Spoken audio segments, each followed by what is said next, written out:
Hey everyone, thanks for joining me today. This is my first tutorial. We're going to be doing a bumpy pumpkin. This is a pattern that I made up. It is after looking at a bajillion pumpkin patterns and then just kind of fudging one of my own. So today I'm going to teach you how to make these.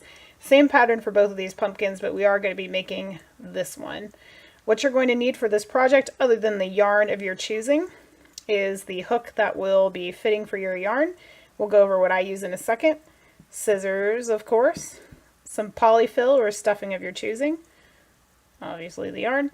A needle of some sort. I like the darning needle, however, I do tell you later on where a straight needle is a little easier to use, but whatever you've got will be fine. And then some jute or ribbon or anything, whatever you want to do for the little bow detail here. It could be super cute to do like a themed ribbon, depending on what you're using this for. This is just for basic, kind of like rusticy decor is what I had in mind, but it would be cute if you had like a ribbon with fall leaves on it or something Halloween themed or something like that. So there you go. Let's get started.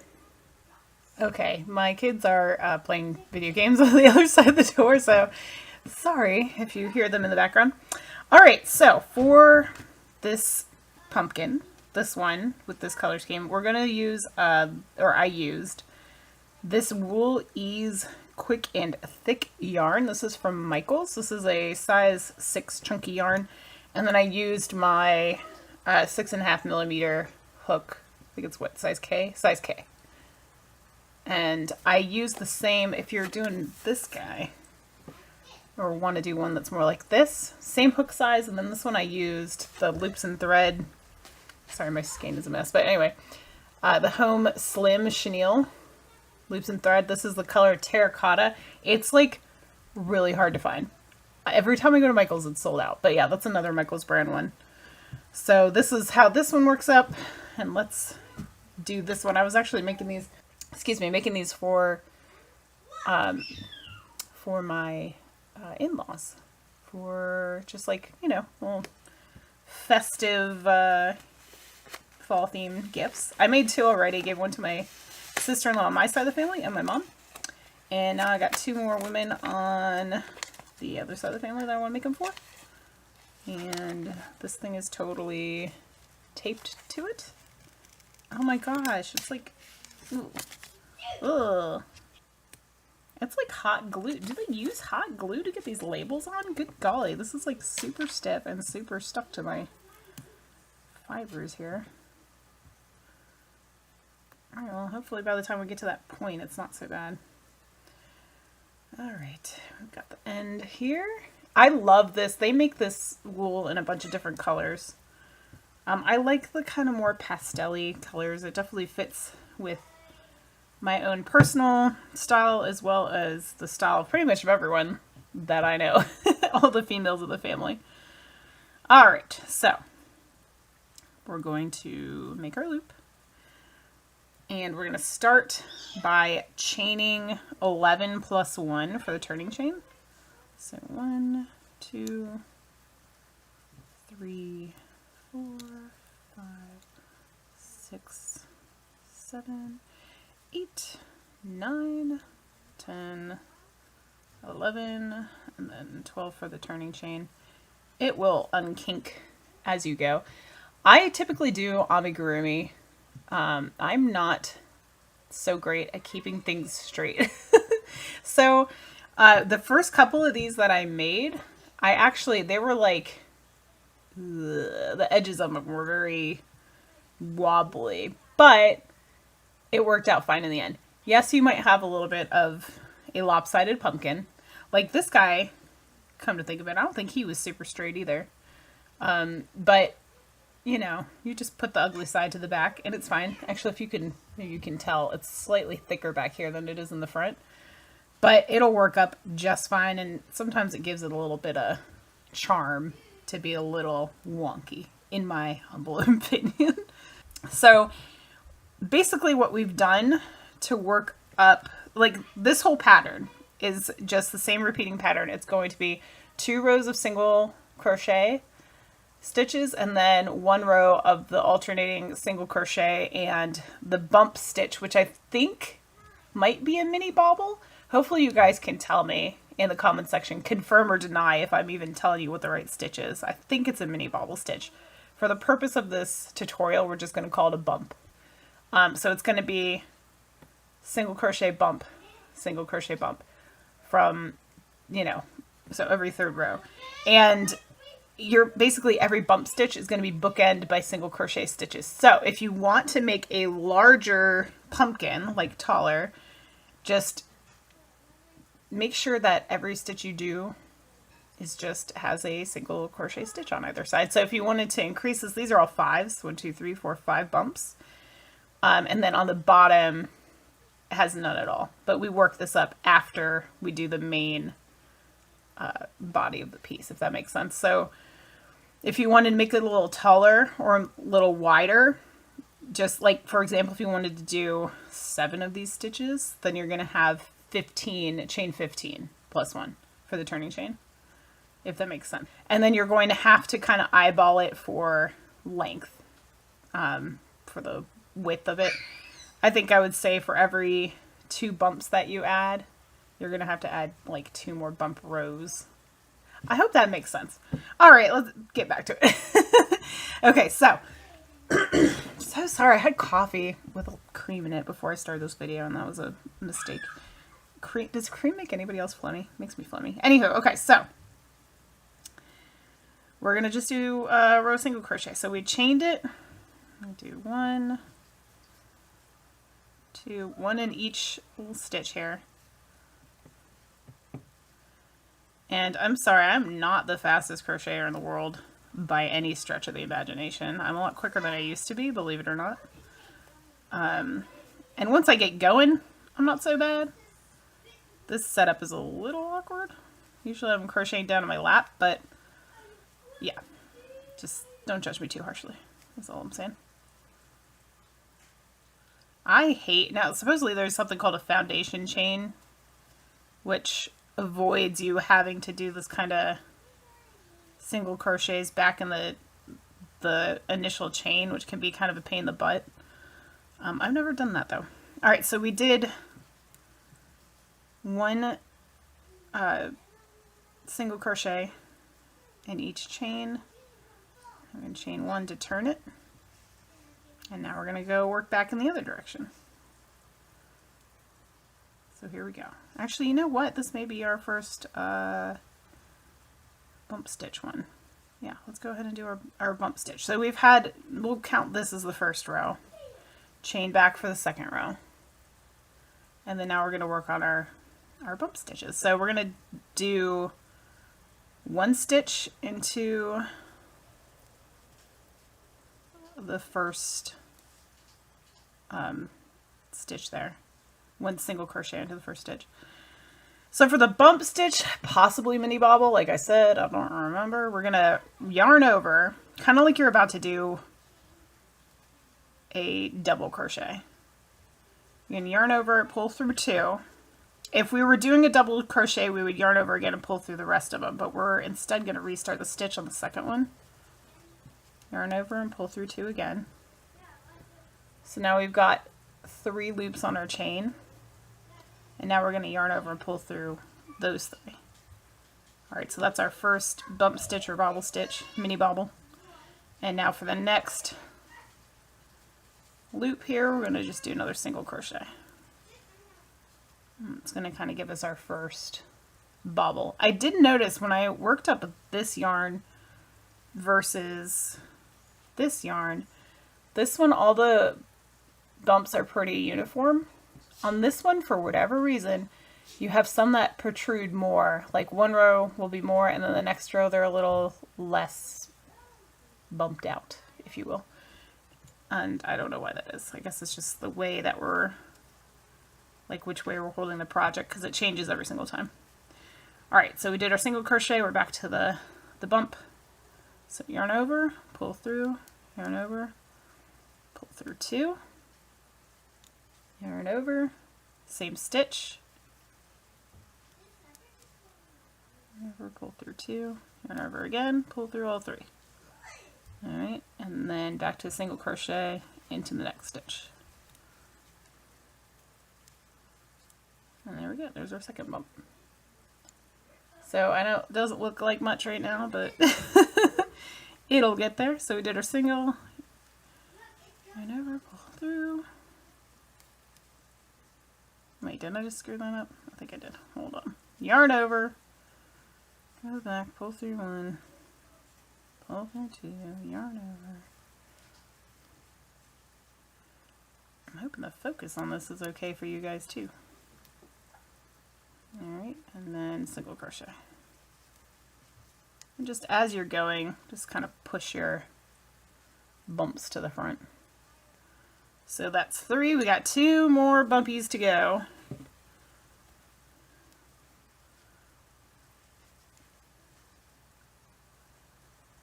Alright. Good golly, my children are so loud, I'm so sorry. House of boys over here. Don't know how to be quiet. Alrighty. And we've got 1 more to go. Yarn over, pull through 1, yarn over, pull through 2, yarn over, pull out 1, yarn over, pull through 2, and then 3. To finish the stitch, and then the last stitch in the row, we're doing our single crochet. And that finishes the row. So chain 1 and then turn your project. Alright, there we go. So you kind of get the idea here. Once again, this is definitely the more like subtle bumps. So the next row of bumps will be a little more pronounced. But there you go. So now we're going to go back through these stitches, single crochet one way, and then single crochet a row back.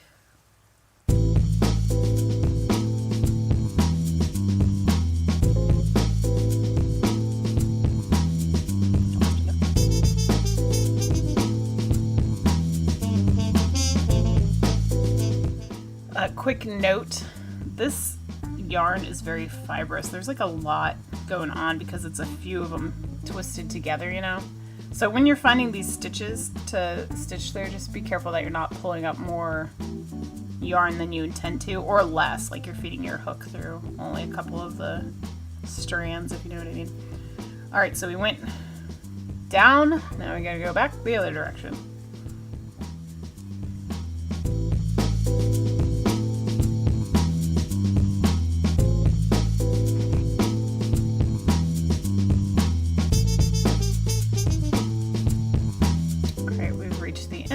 Chain 1 and turn it. Alright, and now we're working on our bobble stitch row again. So again, first is just a single crochet, and then we're going to do the bump stitch in the second one.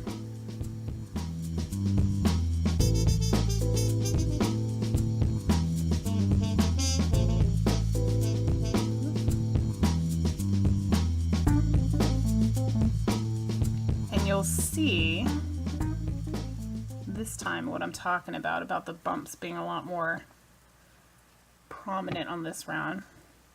You can see already, this one's like very subtly there. As you're stuffing it, make sure you push those out again, but can you tell? These are the same stitch, but this one's like low down and the other one is popped out a lot more. I don't know why. It just must be the way that, you know, for this one we stitch one way, that one we're stitching the other way.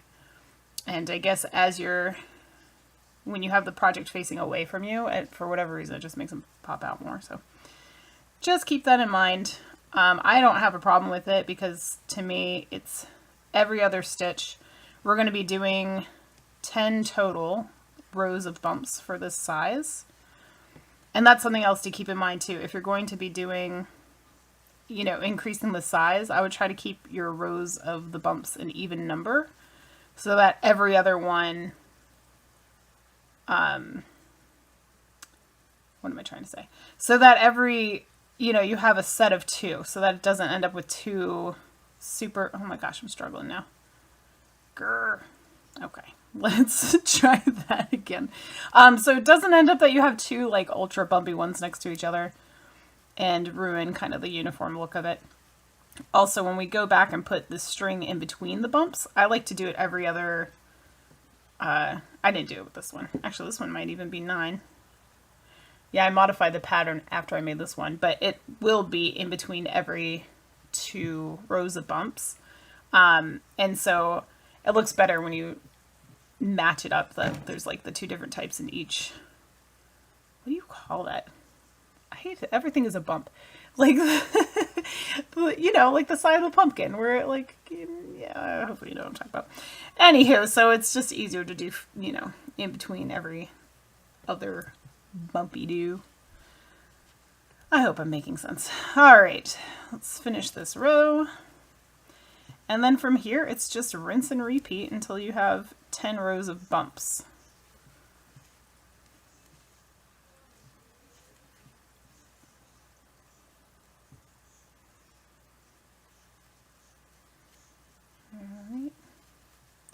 Second to the last one, and I'll show you what I'm talking about on these protruding bumpy doos. Okay. So you can see, this one didn't bump out too much. It's subtle, but there's a difference between the bumps on this side and the bumps on this side. And so the next time I go through the bumpy row, it's going to be subtle like this again because we're going to be stitching back in that direction. And then the next one, you know, going back the other way, it's going to be more protruding like that. So there you go. It is chain 11 plus 1 to turn, single crochet 11 back, and then every other stitch is going to be single bump stitch, single bump stitch, single bump stitch, single bump stitch, bump stitch. Wow, so that's a tongue twister.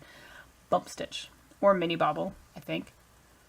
And then back to 2 singles, and then the row with the bumps. So do this until you've got 10 total rows of bumps. I'm going to work this up and I will be back when that's done. Okay, we've got the entire thing made. I think I did decently at keeping it straight, so that's exciting. We've got 10 rows, 1, 2, 3, 4, 5, 6, 7, 8, 9, 10 of the bumps, with 2 single crochet rows in between. And so the very last row, I did the row of the bumps, and then I still went ahead and did 2 single crochet rows. So once you get to this point, what we're going to do is fold the project in half so that it's the right side, or the outside of the project is touching itself. That sounds wrong, but anyway. And so what we're going to do is slip stitch up the, like slip stitch these 2 sides together. So we pull this through. So we're going to feed through the original chain and then as well as the first stitch here. And then just pull through both of those. And then through that first loop. We're not yarning over at all during this process. So line up the second one. And so on and so forth until we get all the way down to the bottom of the side here.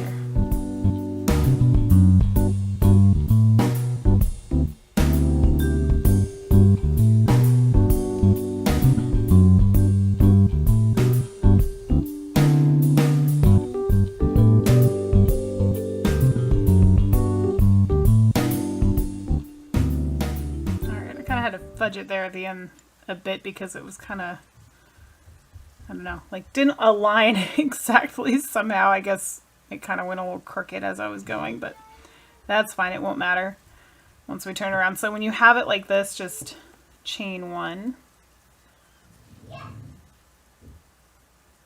And now what we're going to do, and this is like, this project is super forgiving, by the way. So you can just fudge it to the best of your abilities. What we're going to do is crochet around the edge here. If you can do like 20 or so. It really doesn't matter. Just try to maybe on all these bumps or like in front of and behind all these, the ridges. You know what I'm saying? Let me show you. So chain one here and then jump over that little bump, chain one, or not chain, sorry, single crochet, I should say. So for example, right in front of this bump, I'm going to do a single crochet here. And go over it and do another one here. That's what, 2, 3, 4, and it's not an exact science, it doesn't matter. 5, 6, 7, 8, 9, 10, 11, 12, 13, 14, stabbing in there somewhere, 15, 16. 16 is a good number to aim for. If you can get about 16 in there, that actually works out really well. So we're going to do roughly 16, and like I said, if it's not exact, it's fine. And then what we're going to do is decrease. If you've never decreased before, it's super easy. All we're going to do is go into our first stitch here, which I think is this one, not here, I think it's here. Like we're going to do a single crochet, but instead of yarning over again and pulling through, we're going to go and do that again in the very next stitch, and then we're going to yarn over and pull through all 3.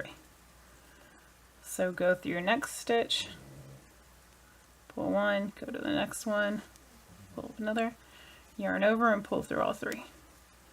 And we're going to do that. Sorry about my focus, this camera, it's not so great at the subtle movements. So anywho, we're going to do that. Whoop.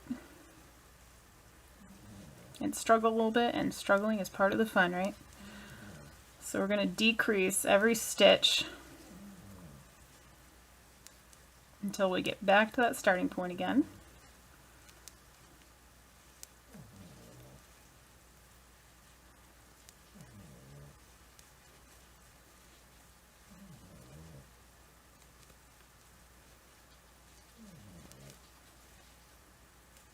Alright, so now I'm back to the beginning. I've got what? I should have 8. Let's see, 1, 2, 3, 4, 5, 6, 7, 8. We've got 8 stitches here. Okay, so now what we're going to do is close it off. I'm going to pull up this loop a little bit here. We are going to need kind of a long-ish line of string here. So what I'm going to do is kind of measure it from, like, you can't really see, but the end of my arm, pull it up my arm. And if you pull your arm out straight and pull the string roughly to like maybe your, like if you're holding your arms like completely out, holding this in one hand and this project in the other hand, hold it taut. You're going to cut roughly about like elbow length on your opposite arm. I know that's super vague and kind of weird, but that's roughly what I do. Oh, I forgot my scissors. Let me grab those. Cut there. And that's that. And by the way, I never mentioned it, but this skein of yarn will allow me to do 2 pumpkins. And this is actually from the last skein. This is how much I had left over from making 2 of these, this size pumpkin. So have a little extra if you do it, you know, if you have similar tension and blah, blah, blah. All right, so now what we're going to do is flip this bad boy. Wait, no, we're not. We're not doing that yet. Hold on. Skipping a step. We're going to get our needle.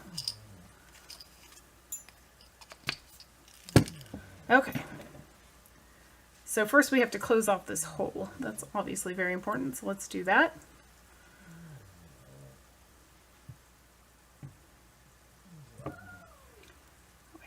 Too fluffy. All right. So how we're going to close it off, in case you've never done a project like this before, so you're going to take your needle and you're going to feed it through just one, like not the entire stitch, so not through both loops in your stitch, but just the front one, front loop only, and pull that through. I like to leave it a little loose so that I can kind of pull like shoelaces almost sequentially. And we're going to do that through every loop, front loop only, through all of these. And like I said, it just needs to be close. So like if you ended up with 14 stitches and then you decreased down to 7, that's fine. If you have a little more and it's an odd number, that's fine too. Just fudge it. It really does not matter. And this is always how I close off. So once I get through all of them, I will feed back through the original loop here. And then I like to pull it, like I said, like shoelaces from the bottom up. I just find that easier. I'm kind of in the habit of doing that with the chenille yarn because the chenille yarn is not nearly as easy to pull through as the wool in my experience. So now what I'm doing is I'm taking the needle, feeding it through the very center of that pumpkin and pulling it up. And now I'm going to fold this inside out. We have the base of our pumpkin. That should be flat-ish and not have the bumps on it. And then we're going to use the drawstring method. Now see, this is where the seam is. See, pretty subtle. Can't really tell. We're going to need to do a drawstring around the top of this pumpkin. Now I completely forgot to tell you guys that this should be a longer tail, so we can just use it as the drawstring. It makes everything a lot easier. I forgot to tell you that, so I'm going to have to edit that into the beginning of the video, and hopefully at this stage you have something long enough to do that with. Because I failed to do that, what I'm going to do is grab a piece of yarn here that can fit around, and then we'll just tie. Oh, look at this. I didn't even realize that this piece I just grabbed happens to be a pretty good length. I don't even know where the heck this came from. Okay, well, whatever. That works out nicely. All right, so we're going to get our needle off of the end of this, and we're going to do the drawstring. Now, if you left a long enough tail, you can just put your needle on the end of this and weave it through. I will be doing it onto this piece, which actually, this is really going to be a matter of preference, honestly, because it might be easier to use this and just tie it together with like that extra piece of string. So you know what? I'm not going to edit in the beginning, okay? This is actually going to be easier, I think. This we're just going to tuck right back into the pumpkin. He can just hang out there. Because we're going to be cinching this all together and you're just going to stuff everything back inside the pumpkin. So I do think this is going to be the easier way to go. So just get a piece that's long enough to wrap around the pumpkin and leave you a little bit of like tails, I guess, to tie together. But once you cinch it, you're going to have more tail anyway. So this seems to be a decent length. This is roughly, I don't even know, 20 inches maybe a little bit longer, 24, something like that. All right, so here we go. Now we're just going to weave it back and forth just to the best of your ability. There is no exact science to this. Just going in and out like a squeeze box until you get all the way back to the beginning. And we're going to stuff it and cinch it.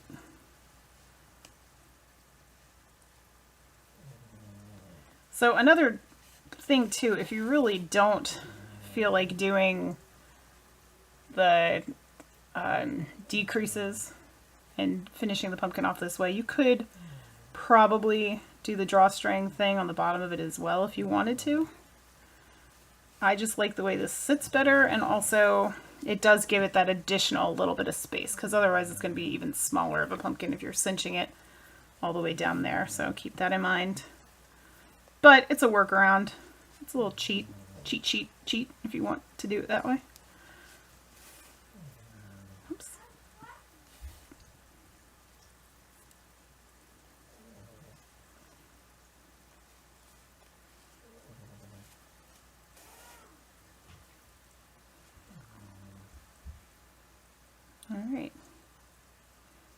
You know what? I'm going to put this on the inside of the pumpkin. I want to tie it tight on the inside so I don't have to worry about that string trying to pop out the other side, if that makes sense, on the outside of the pumpkin. Alright, so let's hang that out there for a second, and now we need stuffing. Alright, this is just standard polyfill, nothing crazy, nothing special. And you don't have to pack it super firm. You know, feel it out. See what you prefer. We are going to be putting our needle down through the center of this pumpkin, so don't make it too crazy dense, in the middle at least.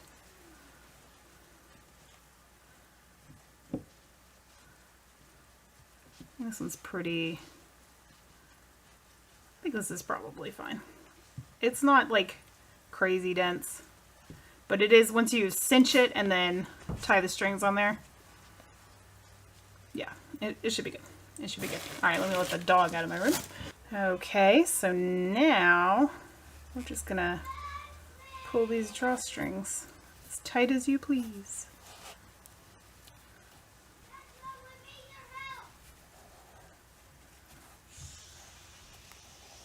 All right.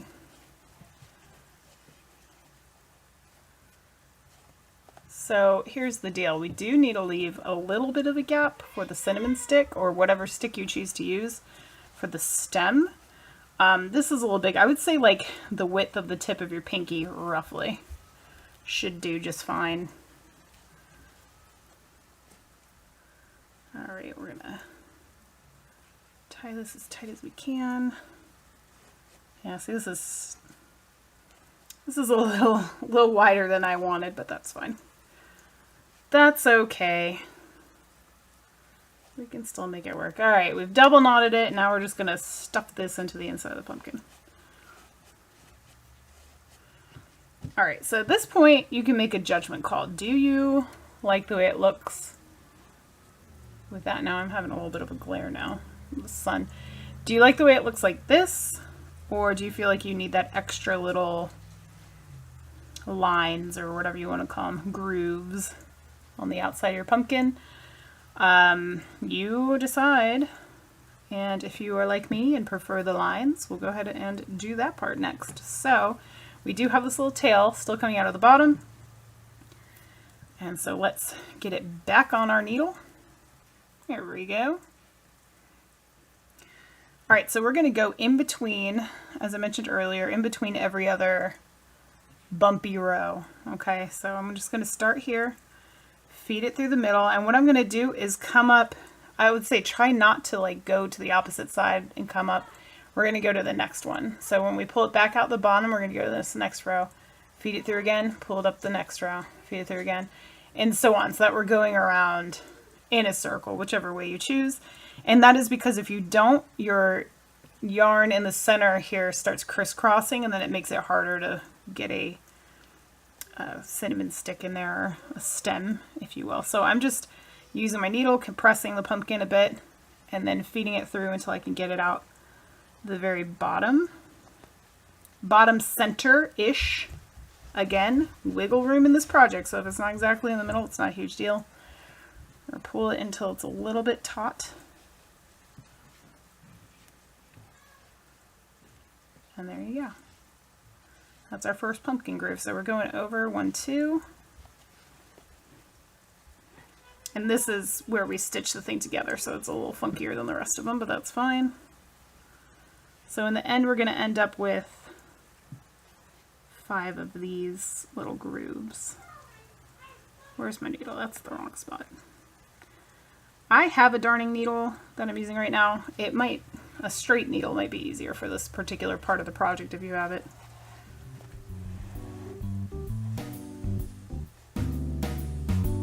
Alright, so 2 more grooves. Great.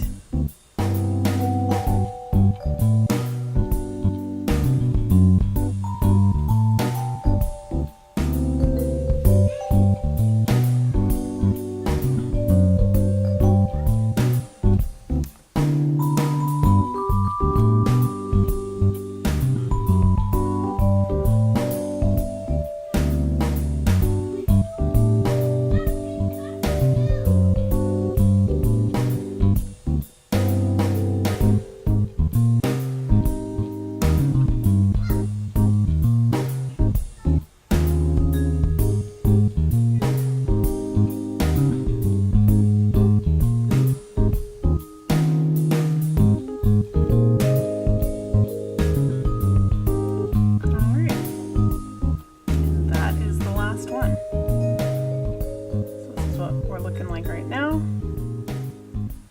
And now we just need to finish it off. So I'm just going to simply loop this around here. Oh my goodness. I say simply and then I make it look like it's a struggle.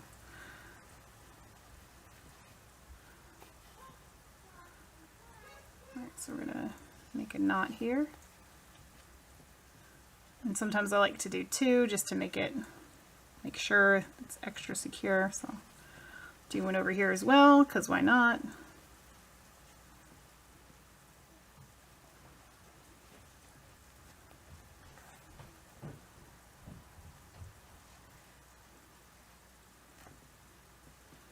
So we got a nice knot. Feed it back in the pumpkin, wherever you want. I'm just putting it back out through the middle, and then I'm gonna just stuff it back in there on the side. So there we go. We have the base of the pumpkin. All we need to do now is just hot glue the stem on there, and then tie the little twine, and we'll be done. Alright, so for the stem itself, you have a few options here. I like to use the cinnamon stick. You could also do something like, you know, a regular stick. This looks terrible because it's entirely too long, but you know, if it was trimmed down, cut down, you could do a regular stick in there.